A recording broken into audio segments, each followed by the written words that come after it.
Zeus. Kronos, father of the gods, who gave his name to time, married his sister, Rhea, goddess of earth. Now Kronos had become king of the gods by killing his father, Ouranos, the first one.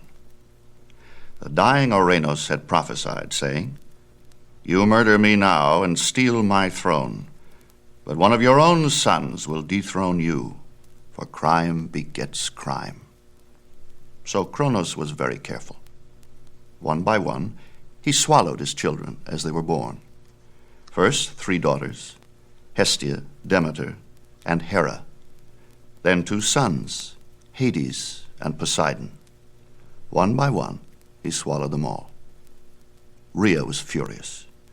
She was determined that he should not eat her next child, who she felt sure would be a son. When her time came, she crept down the slope of Olympus to a dark place to have her baby. It was a son, and she named him Zeus. She hung a golden cradle from the branches of an olive tree and put him to sleep there. Then she went back to the top of the mountain. She took a rock and wrapped it in swaddling clothes and held it to her breast, humming a lullaby. Kronos came snorting and bellowing out of his great bed, snatched the bundle from her, and swallowed it, clothes and all.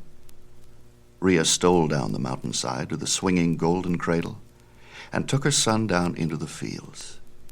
She gave him to a shepherd family to raise, promising that their sheep would never be eaten by wolves. Here Zeus grew to be a beautiful young boy, and Kronos, his father, knew nothing about him. Finally, however, Rhea became lonely for him and brought him back to the court of the gods, introducing him to Kronos as the new cupbearer. Kronos was pleased because the boy was beautiful. One night, Rhea and Zeus prepared a special drink. They mixed mustard and salt with the nectar. Next morning, after a mighty swallow, Kronos vomited up first a stone, then Hestia, Demeter, HERA, Hades, and Poseidon, who, being gods, were still undigested, still alive. They thanked Zeus and immediately chose him to be their leader. Then a mighty battle raged. Kronos was joined by the Titans, his half-brothers, huge, twisted, dark creatures taller than trees, whom he'd kept pent up in the mountains until there was fighting to be done. They attacked the young gods furiously. But Zeus had allies too. He had gone to darker caverns, caves under caves under caves, deep in the mountainside, formed by the first bubbles of the cooling earth. Here Kronos, thousands of centuries before, a short time in the life of a god, had pent up other monsters, the one-eyed Cyclopes and the 100-handed ones. Zeus unshackled these ugly cousins and led them against the Titans. There was a great rushing and tumult in the skies. The people on earth heard mighty thunder and saw mountains shatter. The earth quaked, and tidal waves rolled as the gods fought. The Titans were tall as trees, and old Kronos was a crafty leader. He attacked fiercely, driving the young gods before him. But Zeus had laid a trap. Halfway up the slope of Olympus, he whistled for his cousins, the 100-handed ones, who had been lying in ambush. They took up huge boulders, 100 each, and hurled them downhill at the Titans. The Titans thought the mountain itself was falling on them. They broke ranks and fled. The young goat god Pan was shouting with joy. Later he said it was his shout that made the Titans flee. That is where we get the word panic. Now the young gods climbed to Olympus, took over the castle, and Zeus became their king. No one knows what happened to Kronos and his Titans. But sometimes mountains still explode in fire, and the earth still quakes, and no one knows exactly why.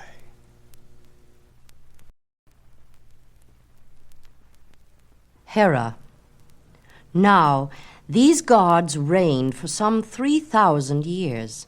There were many of them, but 12 chief ones. Zeus married his sister HERA, a family habit. They were always quarreling. He angered her by his infidelities. She enraged him with her suspicions. She was the queen of intriguers and always found it easy to outwit Zeus, who was busy with many things. Once she persuaded the other gods into a plot against him. She drugged his drink. They surrounded him as he slept and bound him with rawhide thongs. He raged and roared and swore to destroy them, but they had stolen his thunderbolt, and he could not break the thongs. But his faithful cousin, the 100-handed Briareus, who had helped him against the Titans, was working as his gardener. He heard the quarreling under the palace window, looked in, and saw his master bound to the couch. He reached through with his 100 long arms and unbound the 100 knots. Zeus jumped from the couch and seized his thunderbolt. The terrified plotters fell to their knees, weeping and pleading.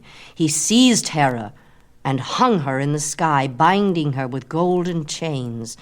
And the others did not dare to rescue her, although her voice was like the wind sobbing. But her weeping kept Zeus awake. In the morning he said he would free her if she swore never to rebel again. She promised. And Zeus promised to mend his ways too. But they kept watching each other. Zeus was king of the gods, lord of the sky. His sister Demeter was the earth goddess, lady of growing things. His sister HERA, queen of the gods, was also his wife. His brother Poseidon was god of the sea. His other brother Hades ruled a dark domain, the underworld, the land beyond death. The other gods in the pantheon were Zeus's children. 3 of them were also Hera's. These were Ares, the god of war, Hephaestus, the smith god, forger of weapons, and Eris, goddess of discord, who shrieks beside Ares in his battle chariot. The rest of Zeus's children were born out of wedlock, and 3 of them entered the pantheon. The first was Athene. Hades. When the Greeks buried their dead, they put a coin under the corpse's tongue so that his soul could pay the fare on the ferry that crossed the river Styx. It was Charon who rowed the boat. He was a miser. Souls who couldn't pay for the ride had to wait on this side of the river. Sometimes they came back to haunt those who hadn't given them the fare. On the other side of the river was a great wall.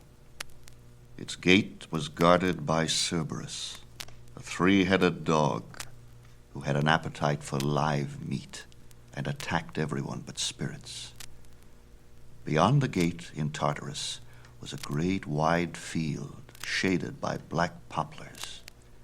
Here lived the dead, heroes and cowards, soldiers, shepherds, priests, minstrels, slaves. They wandered back and forth aimlessly.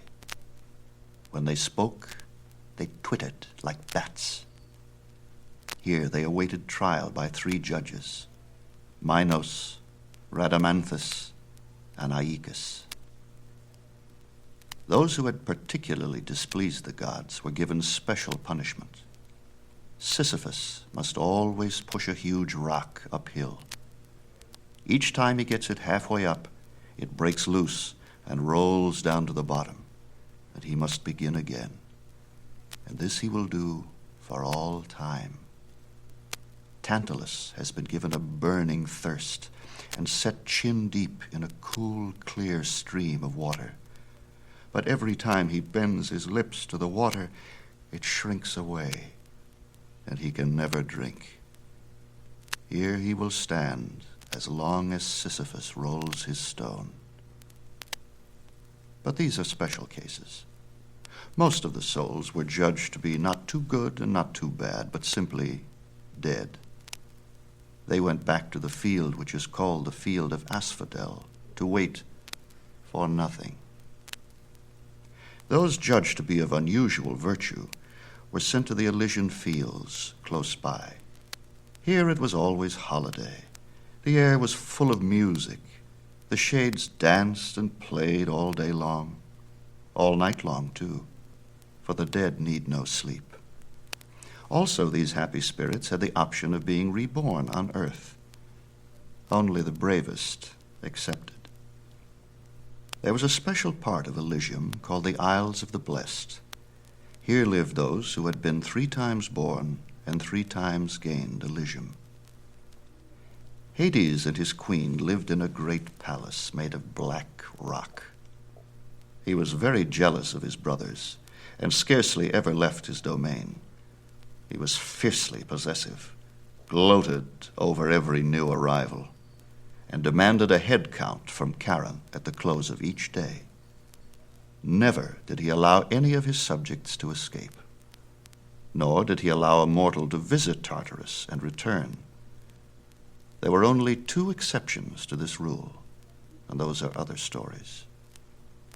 The palace grounds and the surrounding fields were called Erebus. This was the deepest part of the underworld. No birds flew here, but the sound of wings was heard. For here lived the Erinyes, or Furies, who were older than the gods. Their names were Tisiphone, Alecto, and Megera. They were hags with snaky hair, red-hot eyes, and yellow teeth. They slashed the air with metal-studded whips, and when they found a victim, they whipped the flesh from his bones. Their task was to visit Earth and punish evildoers, especially those who had escaped other punishment. They were greatly feared. No one dared say their name. But they were referred to as the Eumenides, or kindly ones. Hades valued them. They enriched his kingdom, for their attentions persuaded people to suicide. He enjoyed their conversation. When they returned to Erebus after their work was done, they circled low over the palace grounds, screaming their tale and the latest gossip. Hades was well cast to rule the dead. He was violent, loathed change, and was given to slow, black rage. His most dramatic hour was when he kidnapped Persephone and made her his queen. But that belongs to the next story. Demeter. Demeter means barley mother. Another name for her is Ceres, from which we get the word cereal. She was the goddess of the cornfield, mistress of planting and harvesting, lady of growing things. Zeus was very fond of her. He always obliged her with rain when her fields were thirsty. He gave her 2 children, a boy and a girl. The girl was named Persephone, and Demeter loved her very much. Persephone was raised among flowers and looked like a flower herself. Her body was as pliant as a stem, her skin soft as petals, and she had pansy eyes. She took charge of flowers for her mother. She was adept at making up new kinds and naming them. One day she went farther than usual, across a stream, through a grove of trees to a little glade. She carried her paint pot, for she had seen a stand of tall, waxy lilies she had decided to stripe. As she was painting their faces, she saw a bush she hadn't noticed before. She went to look at it. It was a very strange bush, with thick green, glossy leaves, and hung with large red berries that trembled on their stems like drops of blood. She stared at the bush. She didn't know whether she liked it or not. She decided she did not, and seized it by its branches and pulled, but it was toughly rooted and hard to pull. She was used to getting her own way. She set herself and gave a mighty tug. Up came the bush, its long roots dragged out of the ground, leaving a big hole. She tossed the bush aside and turned to go back to her lilies, but she heard a rumbling sound and turned back. The noise that grew louder and louder was coming from the hole. To her horror, the hole seemed to be spreading, opening like a mouth, and the rumbling grew to a jangling, crashing din. Out of the hole leaped 6 black horses, dragging behind them a golden chariot. In the chariot stood a tall figure in a flowing black cape. On his head was a black crown. She had no time to scream. He reached out his long arm, snatched her into the chariot, and lashed his horses. They curvetted in the air and plunged into the hole again. When they had gone, the hole closed. Demeter was frantic when the girl didn't come home and rushed out to search for her. The tall, green-clad goddess rode in a light wicker chariot behind a swift white horse, a gift from Poseidon. She sped here and there, calling, "Persephone, Persephone!" But no one answered. All night long she searched, and as dawn broke she came to the glade. There she saw the uprooted bush and the trampled grass. She leaped from her chariot. Then she saw something that stabbed her through. Persephone's little paint pot, overturned. She lifted her head to the sky and howled like a she-wolf. Then she fell still and listened. The sun was rising. The birds had begun to gossip. They told each other of the heedless girl in the strange bush and the hole and the chariot and the black rider and how surprised the girl was when he caught her. Then Demeter spoke softly, questioning the birds. They told her enough for her to know who had taken her daughter. She put her face in her hands and wept. Just then a little boy came running into the meadow to pick some flowers. When he saw Demeter, he laughed. He had never seen a grown-up crying before, but when she looked up, he stopped laughing. She pointed at him, whispering, and he was immediately changed into a lizard. But he hadn't learned to scuttle yet, and just sat there looking at Demeter a moment too long, for a hawk swooped and caught him. He was a lizard for only a short while. Demeter climbed back into her chariot and sped to Olympus. She charged into the throne room where Zeus sat. "Justice," she cried, "justice! Your brother Hades has stolen my daughter, our daughter." "Peace, good sister," said Zeus. "Compose yourself. Hades' wooing has been a trifle abrupt, perhaps, but after all he is my brother, our brother, and is accounted a good match. Think, sweet Demeter, it is difficult for our daughter to look beyond the family without marrying far beneath her."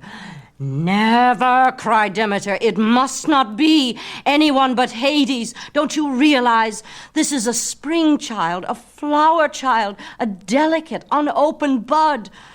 No ray of sunlight ever pierces that dank hole he calls his kingdom. She'll wither and die." "She is our daughter," said Zeus. "I fancy she has a talent for survival. Pray, think it over." Then Demeter noticed that Zeus was holding a new thunderbolt, a marvelously wrought zigzag lance of lightning, volt blue, radiant with energy. And she realized that Hades, who in his deep realms held all the stores of silver and gold, had sent Zeus a special gift. It would be difficult to obtain justice. "Once again," she said, "will you restore my daughter to me?" "My dear," said Zeus, "when your rage cools, you will realize that this is a fine match, the very best for the child. Now please, go back to Earth and give yourself a chance to be intelligent about this." "I will go back to Earth," said Demeter, "and I will not return until you send for me." Weeks passed. Then Zeus found his sleep being disturbed by sounds of lamentation. He looked down upon the earth and saw a grievous sight. Nothing grew. The fields were blasted and parched. Trees were stripped of leaves, standing blighted, with the blazing sun beating down. The soil was hard and cracked, covered with the shriveled brown husks of wheat and corn and barley killed in the bud. And there was no green place anywhere. The people were starving. The cattle had nothing to eat. The game could find nothing and had fled. And a great wailing and lamentation arose as the people lifted their faces to Olympus and prayed for Zeus to help them. "Well," he thought to himself, fingering his new thunderbolt, "I suppose we shall have to compromise." He sent for Demeter. When she came, he said, "I have been thinking, perhaps I have not been quite fair to you." "No," said Demeter. "Do you still wish your daughter's return?" "Yes," said Demeter. "While she is gone, no crops will grow, no tree will bear, no grass will spring. While she is gone, and while I mourn, the earth will grow as dry and shriveled as my heart, and will put forth no green thing." "Oh, very well," said Zeus. "In light of all the facts, this is my judgment. Your daughter shall be restored to you and shall remain with you. However, if any food has passed her lips during her sojourn in Tartarus, then she must remain there. This is the law of abode, older than our decrees, and even I am powerless to revoke it." "She will have been too sad to eat," cried Demeter. "No food will have passed her lips. She shall return to me and remain with me. You have spoken, and I hold you to your word." Zeus whistled, and Hermes, the messenger god, appeared. Zeus sent him with a message to Hades demanding Persephone's release.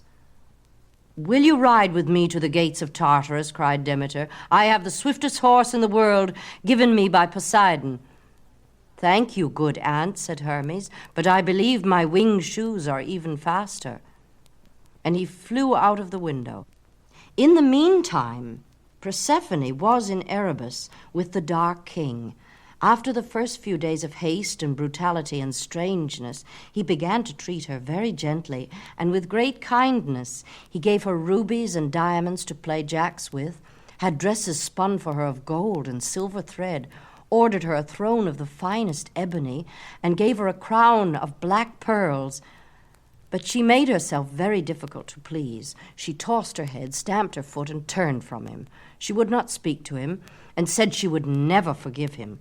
She said she wanted to go home to her mother, and that she had to attend to her flowers, and that she hated him and always would.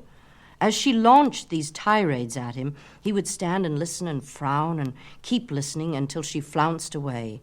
Then he would go and get her another gift. Secretly, though so secretly that she didn't even tell it to herself, she was rather enjoying the change. She did miss the sunshine and the flowers, but there was much to amuse her. Secretly, she gloated upon her power over this most fearsome monarch. Secretly, she enjoyed his gifts and his efforts to please her, and marveled at the way he was obeyed. Although she never forgot how he had frightened her when he came charging out of that hole in his chariot, she admired the lofty set of his black-robed figure, the majestic shoulders, the great impatient hands, and his gloomy black eyes.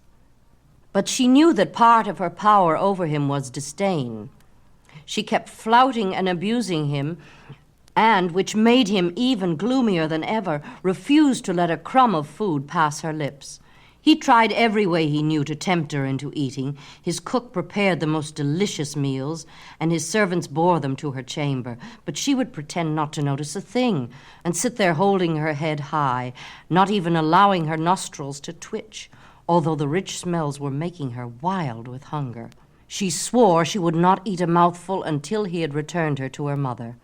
He was desperate to please her. He set aside a corner of the palace grounds for a dark garden and gave her rare seeds to plant, magical blooms that did not need the sunlight. She grew a species of black orchid and mushrooms and nightshade, henbane and hellebore. He gave her a little boy to help her garden, a very clever little gardener, a new spirit. He was very deft and good company, too, although she noticed that his eyes were a bit lidless. She had no way of knowing that he was the same little boy her mother had turned into a lizard and fed to a hawk. But he knew who she was. She had other amusements, too. She liked to wander in the Elysian fields and dance with the happy shades. She was fascinated by the torments, particularly the funny man trying to roll the stone uphill and always having to start over again.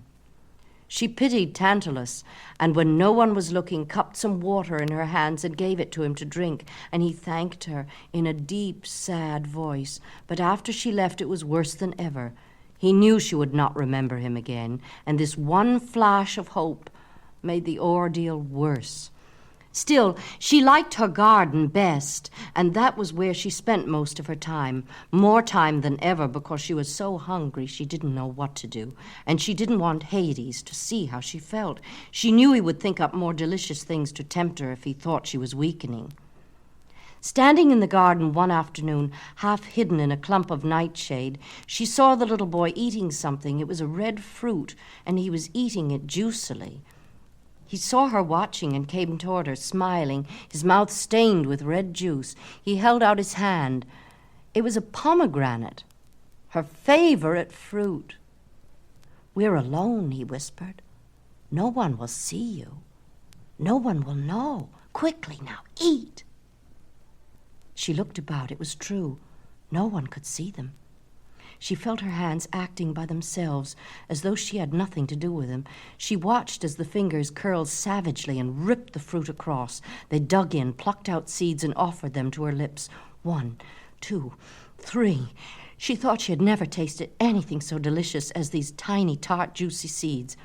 Just as she swallowed her 6th seed, a high, glad, yelling cry split the air, and the pomegranate dropped to the ground.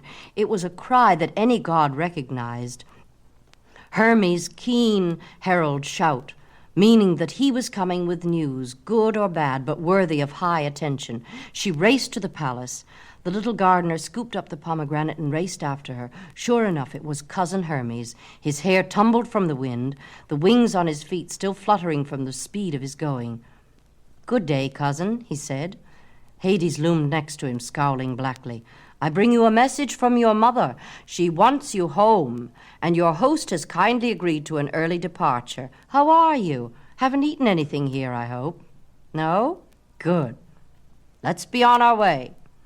He put his arm around her waist, and they rose in the air, and Persephone, looking back, saw the little gardener rush to Hades with the pomegranate in his hand. By the time Persephone had come home to her mother, Hades had already been to Olympus and had presented his case to Zeus. Zeus pronounced his judgment.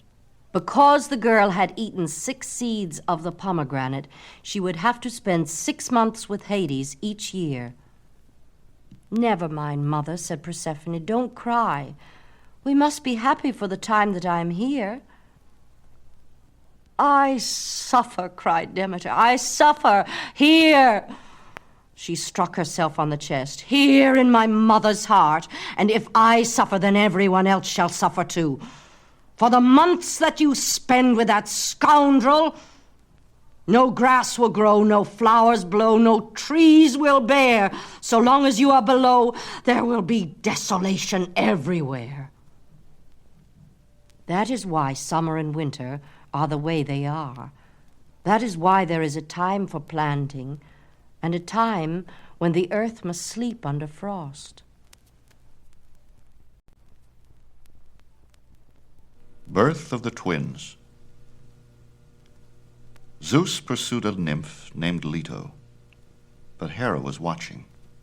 So he changed Leto into a quail, and then himself into a quail, and they met in a glade. Here the sun sifted through the trees and striped the grass with shadows, and it was difficult to see 2 quail whose feathers were brown and lighter brown. But the eyes of jealousy are very sharp, and Hera saw them. She flung a curse, saying, "Leto, you will grow heavy with child, but you shall not bear anywhere the sun shines." She sent the great serpent Python to enforce her curse, to hunt Leto out of any sunny place she might try to rest. Zeus sent the south wind to help the girl, and she was carried on the wings of the warm, strong wind to an island called Delos. Python swam after. Before he could reach the island, however, Zeus unmoored it and sent it floating swiftly away, pushed by the south wind, more swiftly than Python could swim.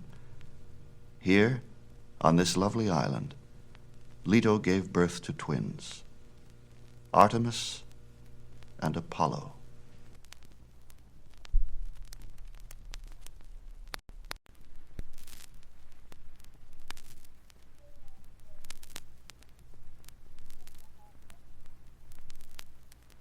Athena. Zeus was strolling on Olympus one morning and noticed a new maiden walking in his garden. She was Metis, a Titaness, daughter of one of his old enemies. But the war was long ago, and she was beautiful. He charged down the slope after her. She turned into a hawk and flew away. He turned into a hawk and flew after her. She flew over the lake and dived in and became a fish. He became a fish and swam after her. She climbed on the bank and became a serpent and wriggled away.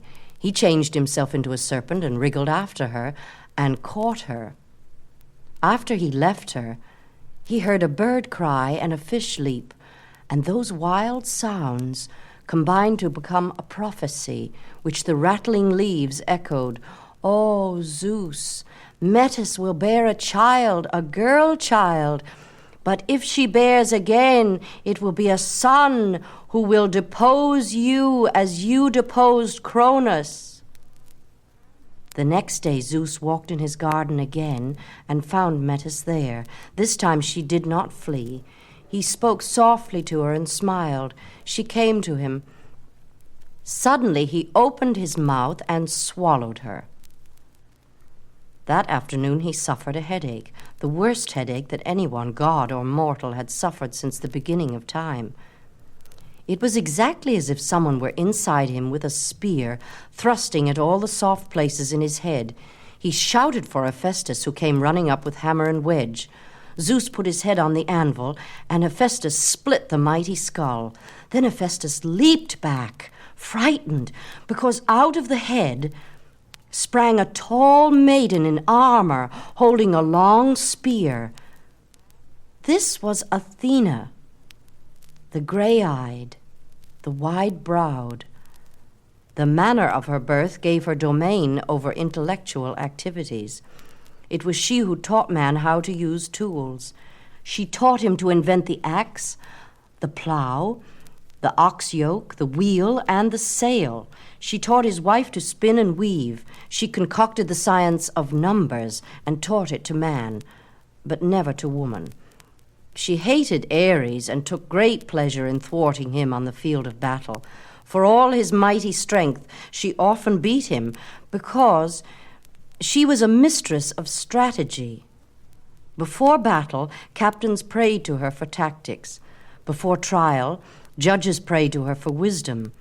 It was she who stated that compassion was the best part of wisdom. The other gods didn't know what she meant by this, but some men understood and were grateful. All in all, she was perhaps the best-loved god in the pantheon. The people of Athens named their beautiful city after her. There are many stories about Athene, about her skill in battle, her wisdom, and her kindliness, but like other gods, she was also very jealous. One of the best stories is that of Arachne. Arachne was a young girl who lived in Lydia, famous for its purple dye. Her joy was weaving, and she wove the most beautiful things anyone had ever seen, cloaks so light you could not feel them about your shoulders, but warmer than fur, tapestries wrought with pictures so marvelous that birds would fly through the window and try to eat the cherries off the woven bough. She was a very young girl, and everyone praised her, and soon she began to praise herself. She said, I am the greatest weaver in all the world, the greatest since the world began, no doubt. In fact, I can weave better than Athene herself." Athene heard this, of course. The gods are very quick to hear criticism and very swift to act. So she came to earth, to the little village where Arachne lived. The girl was inside spinning. She heard a knock at the door and opened it. There stood a lady so tall, so sternly beautiful, that Arachne knew she must be a goddess, and she was afraid she knew which one. She fell on her knees. Far above her head she heard a voice speaking softly, saying terrible things. "Yes, miserable girl, I am Athene. I am the goddess you have mocked. Is there any reason I should not kill you?" Arachne shook her head, weeping. She could not answer. "Very well," said Athene. "Prepare yourself for death. You have defied the gods and must die." Then Arachne stood up and said, "Before I die, great Athena, let me give you a present." She went in and took a lovely cloak she had woven and gave it to her, and said, "Take this cloak. It must often get cold up high on Olympus. This will shield you from the wind. Please take it. I am sure you have nothing so fine." Athena shook her head and said, "Poor child, you are being destroyed by your own worth. Your talent has poisoned you with pride like the sting of a scorpion. So that which makes beauty brings death. But it is a handsome cloak, and I appreciate the gift. I will give you one chance. You have boasted that you can spin and weave better than I. Then I, who invented the loom and the spinning wheel, the distaff and the spindle, and out of the fleece of the clouds wove the first counterpane for my father Zeus, who likes to sleep warm, and dyed it with the colors of the sunset. But you say you can weave better than I. Very well. You shall have a chance to prove it, and your own villagers shall judge. 7 days from today we shall meet. You will set your spinning wheel in that meadow, and I shall be in my place, and we shall have a contest. You will weave what you will, and I shall do so too. Then we will show what we have done, and the people will judge. If you win, I shall withdraw the punishment. If you lose, it is your life. Do you agree?" "Oh, yes," said Arachne. "Thank you, dear goddess, for sparing my life." "It is not yet spared," said Athena. The word flashed from village to village. When the time came, not only Arachne's neighbors, but all the people in the land had gathered in the great meadow to watch the contest. Arachne's house was the last in the village and faced the great meadow. She had set up her loom outside the door. Athena sat on a low, flat hill overlooking the field. Her loom was as large as Arachne's cottage. The girl went first. At the sight of her sitting spinning there in the sunlight, the crowd pushed in so close she hardly had room to work. Her white hands danced among the flax, and she worked so quickly, so deftly, that she seemed to have forgotten the loom and to be weaving in the air. Swiftly and more swiftly, she tapped on the wool with her fingers, making it billow and curl, then rolling it quickly into a ball and shaking it out again, straining the wool into long, shining threads with quick little pokes of her thumb at the spindle. It was said that her working was as beautiful as her work, and when she was told that, she always smiled and said, "It is the same thing." So she wove, and the people watched.